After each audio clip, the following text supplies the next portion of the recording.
grandes descubrimientos de la arqueología.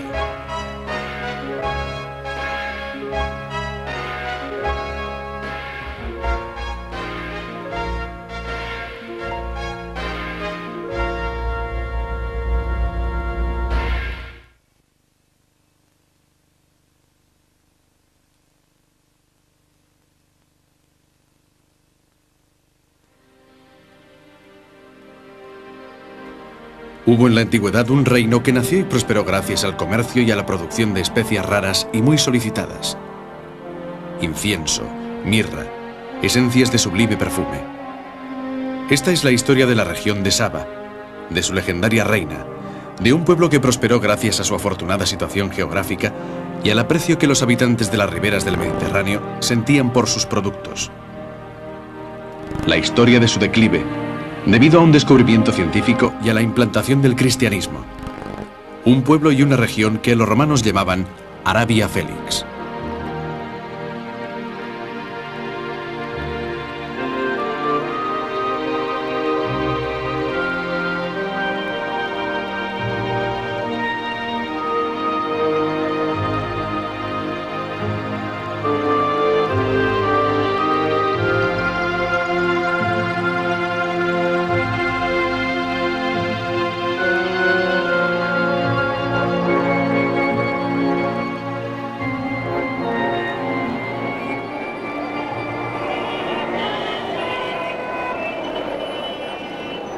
Este es uno de los mercados de Saná, la capital del Yemen. Aquí, como en cualquier otra parte del mundo, se venden y se compran mercancías de todo tipo que proceden de los más diversos países y que producen riqueza, como por otra parte ha hecho siempre el comercio en todos los tiempos.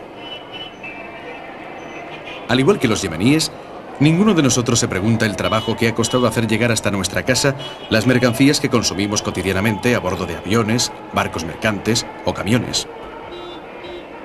Pero piensen en los esfuerzos que debían hacerse para transportar las mercancías hace 2.000 o 3.000 años, cuando los únicos medios con que se contaba eran pequeñas embarcaciones, asnos, caballos, bueyes o camellos, como en Asia. Y sin embargo, la importancia de las rutas de las caravanas fue tal que llegó a modificar la historia de muchos pueblos. Veamos las principales en este mapa. Eran itinerarios de miles de kilómetros, obviamente accidentados, por los que caravanas cargadas de mercancías de todo tipo iban y venían a lo ancho de todo el mundo entonces conocido. La ruta más larga era la de la seda, que hacia el siglo III a.C. partía de Luoyang, en China, y llegaba hasta Asia Menor y Macedonia. En el primer milenio antes de Cristo, los fenicios partían de Cartago e iban hasta Bretaña a buscar estaño, mineral que más tarde, tanto los romanos como los griegos, importaron para obtener el bronce, indispensable para la fabricación de armas y objetos diversos. Debía ser una auténtica aventura seguir la vía fluvial del Nilo, a través de la cual los egipcios importaban oro, marfil y pieles de animales procedentes de Sudán. Por su parte, los cartagineses atravesaban Mauritania siguiendo la ruta del oro para ir a buscar ese metal precioso a Senegal. Desde el actual Cantón y el Golfo de Bengala, partía la ruta de las especias, que los mercaderes recorrían atravesando el mar de Omán para luego ascender hasta Alejandría y desde allí hasta Roma. Pero 4 o 5 siglos antes, esta ruta se detenía en la región de Saba, de donde partía otra importantísima ruta de caravanas, denominada Ruta del Incienso. Los actuales mercaderes de Saná son, por lo tanto, descendientes de aquellos pueblos que supieron conseguir con el comercio de especias y la producción de incienso la riqueza que convirtió el reino de Saba en un lugar misterioso y legendario. El motor de este comercio era el dromedario, animal originario de Arabia. Puesto que es un animal que necesita poca agua, el dromedario permitía recorrer las rutas que atravesaban los desiertos de la península arábiga, como el terrible Rub al-Khali, facilitando el crecimiento y la prosperidad de los sabeos y de los nabateos de Petra, otra mítica ciudad caravanera, punto final de la ruta del incienso.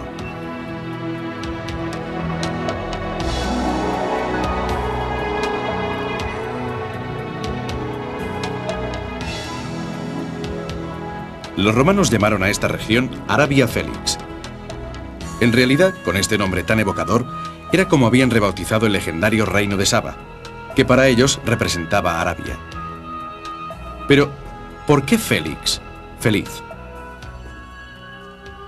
De las ciudades de ese reino llegaban a Roma las esencias que servían para hacer los perfumes, las especias exóticas, el incienso, muy utilizado tanto en las iniciaciones religiosas como para perfumar las casas, y la mirra, que entonces se usaba sobre todo como medicina.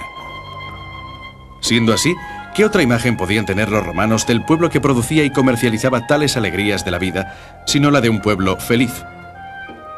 Pero, ¿quiénes eran los artífices de tal éxito? ¿Quiénes eran realmente los sabeos?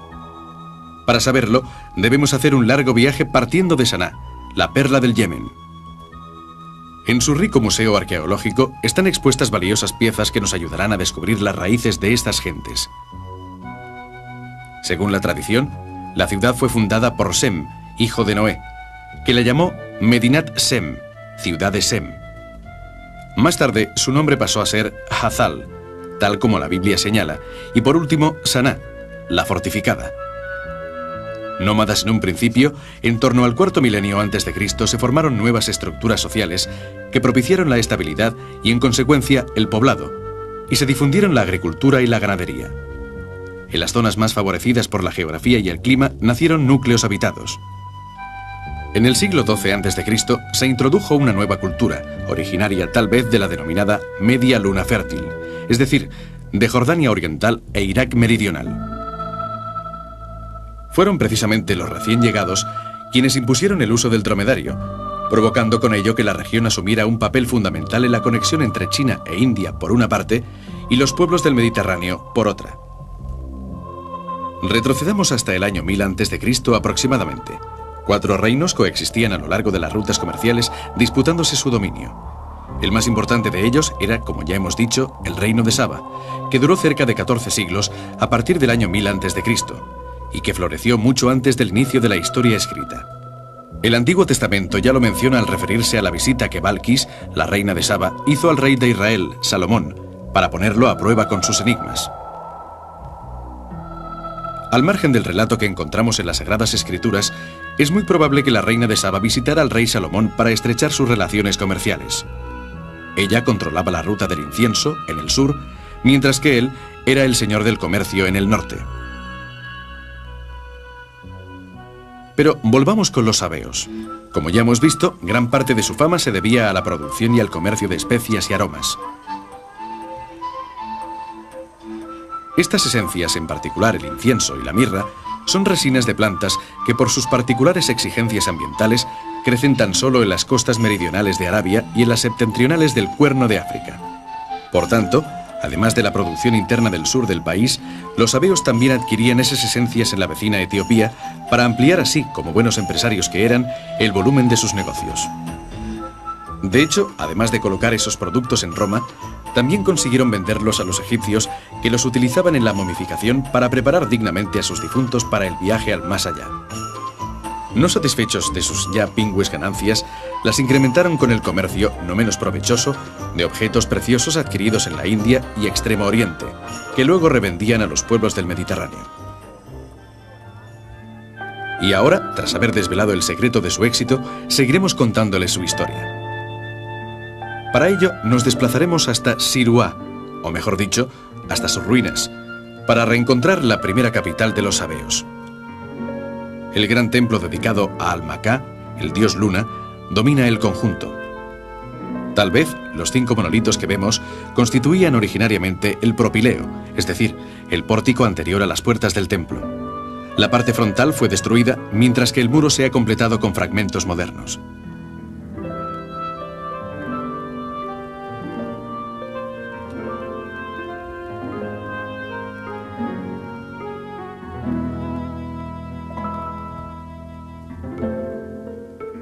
Siruá, rodeada de montañas, descendía hasta el minúsculo Wadi Gada, que pronto dejó de estar en condiciones de satisfacer las necesidades hídricas de una población con un gran crecimiento. Por este motivo, hacia el siglo VIII a.C., los sabeos se trasladaron hasta Wadi Dana, de mayor caudal, y establecieron su capital en Marib, el enclave arqueológico más importante del Yemen, donde construyeron un imponente sistema de irrigación. En medio del desierto del Sayat, aparece como si de un espejismo se tratase la antigua Marib, con los restos de las típicas casas torreón hechas de barro y apoyadas sobre una base de piedra, con pequeñas ventanas en las fachadas y rica en antiguos monumentos con inscripciones y decoraciones sabeas. Marib surge a pocos kilómetros al este de la moderna capital yemení. En 1886, el arqueólogo alemán Glaser descubrió una antigua muralla perteneciente a la época del reino de Saba. Reconoció 8 de sus puertas entre los enormes bloques calcáreos apoyados sobre una base de piedras volcánicas cuadradas. Al igual que en otras muchas partes del mundo, también aquí los restos de antiguos monumentos fueron utilizados para levantar nuevas construcciones, como esta mezquita.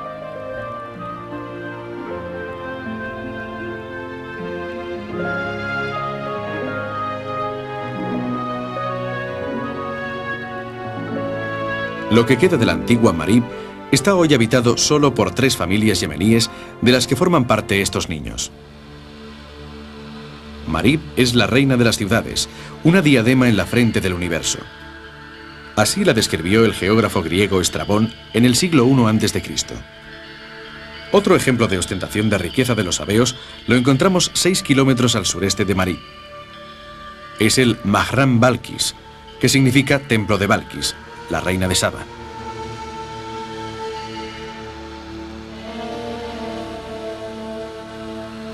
Frente al templo se encontraba un patio oval cuyo eje mayor medía 100 metros y 75 el menor. En realidad fue construido alrededor del año 400 a.C., es decir, varios siglos después de que muriera la reina de Saba.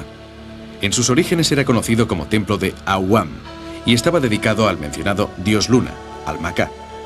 La palabra Mahram, que significa templo del refugio, indica que el edificio sagrado gozaba de la condición de haram, o sea, tabú.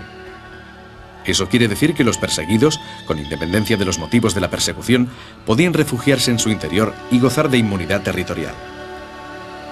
Con los siglos, el viento y la arena se ha adueñado del templo y hoy tan solo podemos intuir la forma oval del muro.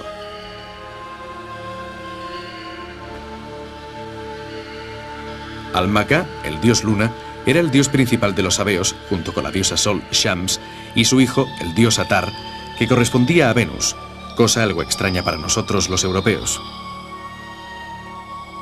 Luna, Sol y Venus, a quienes rodeaban otros dioses menores como cielo, tierra y aire, eran las divinidades comunes a todos los pueblos semíticos.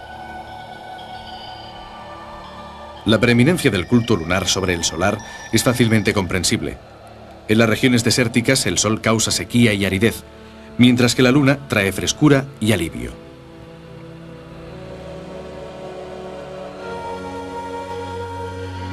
Los antiguos pueblos del sur de Arabia veneraban ciertas piedras, llamadas betilos, que simbolizaban, o mejor dicho, incorporaban, la divinidad representada por las máscaras que podemos admirar en el Museo de Saná.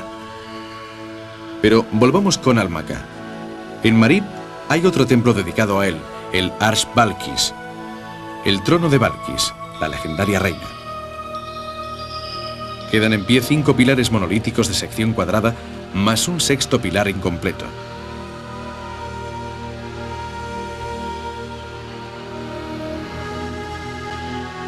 Hace siglos, los sabeos levantaron aquí una presa ciclópea que dio fertilidad a estas tierras. Construida en el siglo VIII a.C. a caballo del Wadi Dana, cortaba en 2 la barrera montañosa del Balak. Poco queda para dar testimonio de aquella imponente construcción en parte excavada en la roca, solo las ruinas de las esclusas de los márgenes y los pilares laterales de apoyo. La presa regulaba el flujo de aluvión del Wadi Dana por medio de un sistema de cerca de 60 esclusas y desde allí el agua rica en limos fertilizantes era canalizada con el fin de irrigar 2 vastísimos territorios situados al norte y al sur de Marib, que el Corán denomina Jardín de la izquierda y Jardín de la derecha, dejando constancia así de la importancia que en ellos tenía la agricultura.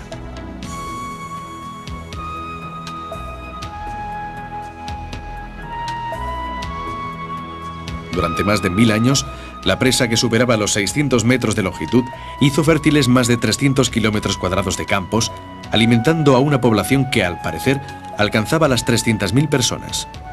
Se cultivaban sobre todo cereales, pero también vid, comino, lino, hacedera y sésamo. Aún en la actualidad podemos ver una original prensa en la que se muele el sésamo para obtener aceite y que hoy, al igual que ayer, utiliza el dromedario como fuerza motriz.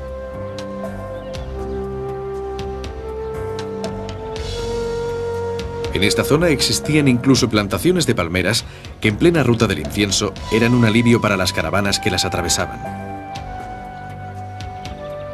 En poco tiempo, la fama de Saba se extendió por todo el mundo civilizado, desde Roma hasta India. El comercio y los aranceles impuestos a las caravanas garantizaban a Saba una prosperidad que obviamente pronto fue envidiada tanto por los pueblos próximos como por los lejanos. De modo que a lo largo de los siglos, Saba debió sostener numerosas guerras contra los vecinos estados rivales que de hecho la tenían cercada. Roma intentó aprovecharse de esta situación de inestabilidad política y Augusto, en el año 25 a.C., tras haber conquistado Egipto, envió una expedición de casi 25.000 soldados bajo las órdenes de Elio Galo. Todo hacía pronosticar la enésima victoria romana. Un explorador local, pagado por Elio Galo, guió al ejército romano, pero en lugar de conducirlo a Marib, lo hizo vagar por el desierto durante 6 meses. De hecho, los romanos, diezmados por la sed y las enfermedades, fueron derrotados por el desierto. Imagínense la alegría que debieron sentir los supervivientes al ver las murallas de Yatil. Esta ciudad, la actual Barakish, se alzaba sobre una colina y estaba rodeada por una imponente muralla. Actualmente, en el interior de la ciudad tan solo quedan algunos pilares de los templos y varias torres vigía. Una de estas torres está unida por medio de un pasadizo subterráneo a un pozo de agua situado fuera del recinto amurallado. La leyenda narra que durante un asedio, la ciudad consiguió resistir largo tiempo gracias a este pozo. Pero cuando desde el exterior una perrita se introdujo en el pasadizo descubriéndolo a los asediadores, estos lograron conquistar la ciudad. Así es como Yatil tomó el nombre de la perrita, Barakish. Ocupémonos de nuevo de los romanos, los cuales, tras haberse recuperado en Yatil, comprendieron que no era conveniente lanzarse a una guerra contra estos pueblos en un terreno desconocido para ellos y tan inhóspito. Desvanecida la posibilidad de conquista, en el año 24 a.C., los romanos fueron conducidos, esta vez con precisión, hasta la costa, desde donde pudieron regresar a Roma. La rivalidad entre el reino de Saba y las tribus imiaríes, en cambio, duró casi otro siglo más, hasta que alrededor del año 50 después de Cristo, el poder alcanzado por los imiaríes era tal que controlaban casi por completo la parte sudoccidental de la península arábiga y la dinastía de Saba se extinguió. Pero fue un éxito efímero. Como a cualquier otro reino de la historia, también al reino de Imiar le llegó el declive, y fue inexorable, provocado por 2 causas igualmente importantes. La primera fue el descubrimiento del régimen de los monzones. Como ya hemos visto, la ruta de las especias llegaba hasta Marib procedente de India y China, tras recorrer las montañas del sur de la península arábiga. En el siglo I después de Cristo, sin embargo, el griego Hípalo logró comprender el régimen de los monzones. Estos vientos soplan en el Océano Índico en primavera y verano, de sur a norte, mientras que en otoño e invierno, cuando el mar atrae las masas de aire frío a causa de su temperatura más elevada, invierten su curso. A partir de aquel momento, los comerciantes romanos empezaron a aplicar a la navegación los nuevos conocimientos y aprendieron a rodear la península arábiga por mar, consiguiendo directamente los productos que deseaban sin necesidad de costosos intermediarios. Como prueba de ello, observen este mapa que indica todos los puntos del subcontinente indio en los que se han encontrado monedas romanas fechadas entre los siglos I y IV después de Cristo. Otro hecho que agravó la crisis comercial de la región fue la decisión que Teodosio adoptó en el año 395 después de Cristo de convertir el cristianismo en la religión del Estado. La nueva religión prohibía por ley la incineración de cadáveres, práctica en la que se usaba incienso y mirra. El comercio de estos productos recibió un último golpe en la profunda crisis económica producida tras la caída del Imperio Romano. No se contaba ya con los medios necesarios para el mantenimiento de las importantes obras hidráulicas que poco a poco fueron degradándose.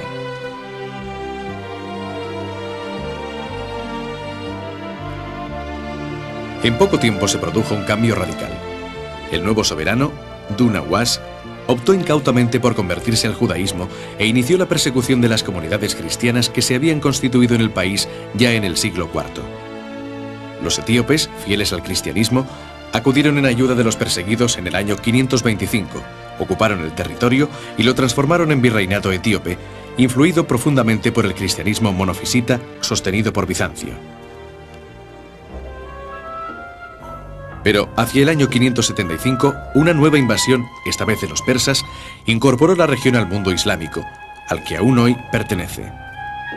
Saná, la capital del estado, se transformó así en un destacado punto de referencia de una cultura que creó una espectacular forma de construir.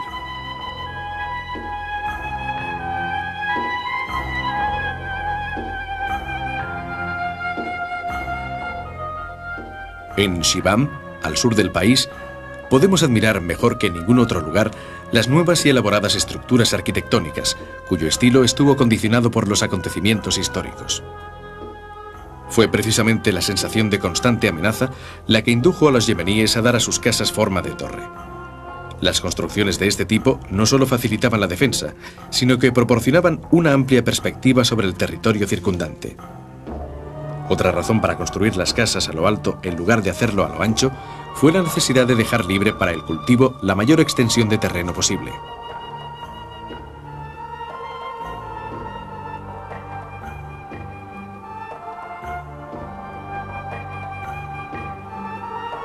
Para nosotros los occidentales, el ciclo ecológico que este pueblo ha adoptado es algo sorprendente. La economía, típicamente agrícola, proporciona alimento y material para la construcción. En efecto, los ladrillos que vemos están formados por una pasta obtenida mezclando paja y tierra que se deja secar al sol. El cemento está constituido por excrementos humanos y animales que también se utilizan para abonar la tierra.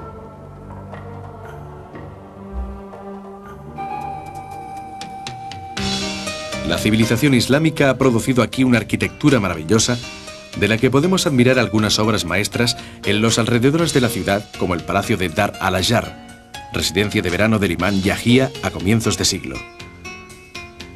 Se trata de una joya arquitectónica tan rara y valiosa que en 1984 la UNESCO lanzó una campaña para su salvaguardia. Cada una de las 5 o 6 plantas de estos edificios está destinada a una función distinta, siguiendo un esquema que sitúa los establos y las letrinas en la planta baja y asciende hasta situar los dormitorios en la última planta, pasando por las habitaciones de invitados y las salas de estar.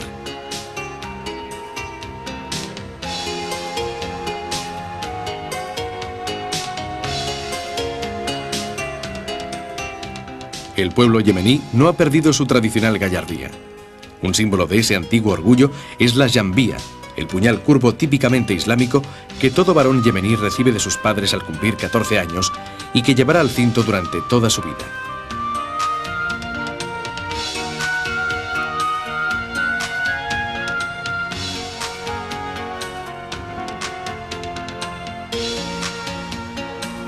La jambía puede ser más o menos valiosa según la posición social de su propietario, pero en todos los casos representa su dignidad como hombre.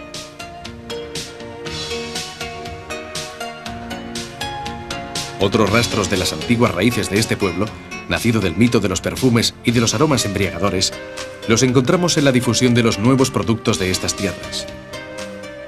El café, introducido por los invasores etíopes, que aquí encontró unas condiciones climáticas ideales y que en un principio se conoció en Europa precisamente con el nombre de una de las ciudades yemeníes que lo producía, Moca, y el khat, menos conocido por los europeos. El khat se obtiene de un arbusto de hoja perenne cuyos brotes, que deben consumirse durante los 2 días siguientes a su recolección, se mastican y producen un efecto ligeramente estimulante. Su uso, aquí muy difundido, está regulado por la ley. Todo un mercado de Saná está destinado a él. Y precisamente aquí, sumergidos en este reino del comercio, tan insólito para nuestros ojos de occidentales, pero tan característico de la cultura yemení, nos abandonamos a las sensaciones, perdiéndonos por última vez en el mundo encantado de los perfumes de Oriente.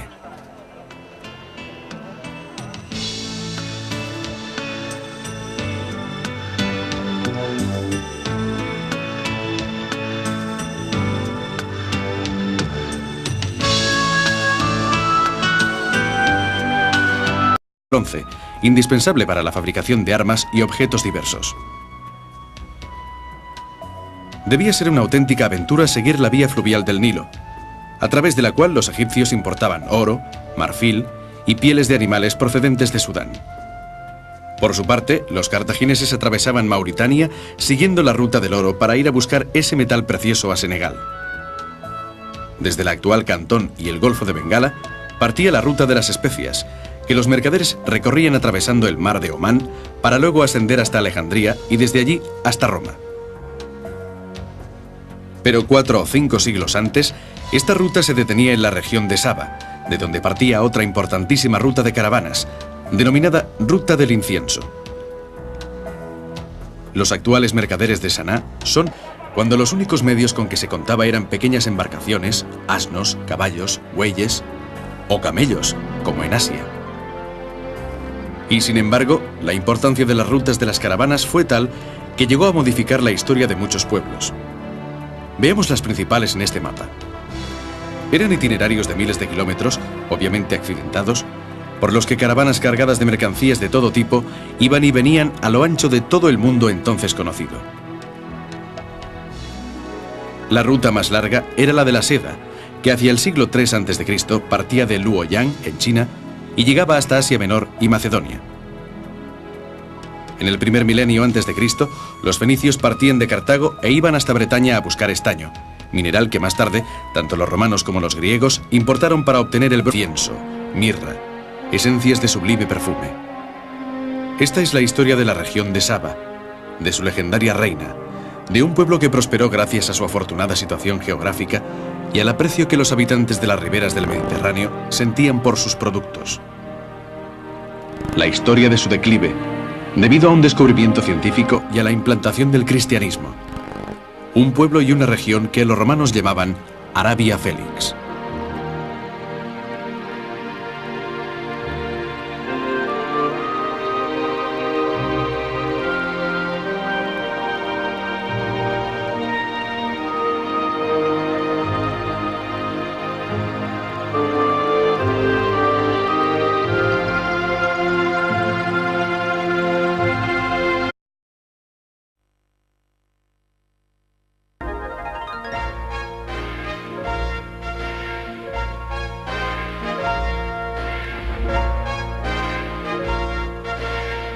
Los grandes descubrimientos de la arqueología.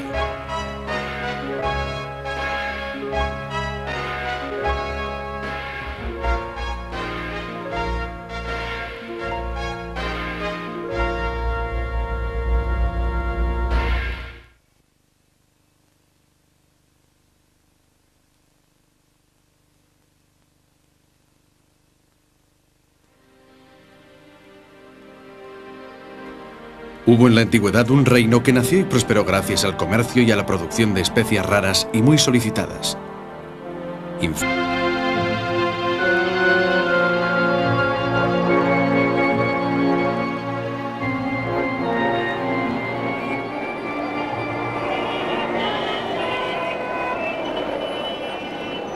Este es uno de los mercados de Saná, la capital del Yemen. Aquí, como en cualquier otra parte del mundo, se venden y se compran mercancías de todo tipo que proceden de los más diversos países y que producen riqueza, como por otra parte ha hecho siempre el comercio en todos los tiempos.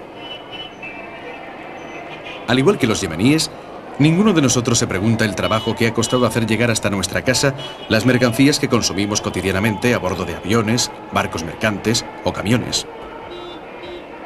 Pero piensen en los esfuerzos que debían hacerse para transportar las mercancías hace 2 o 3 mil años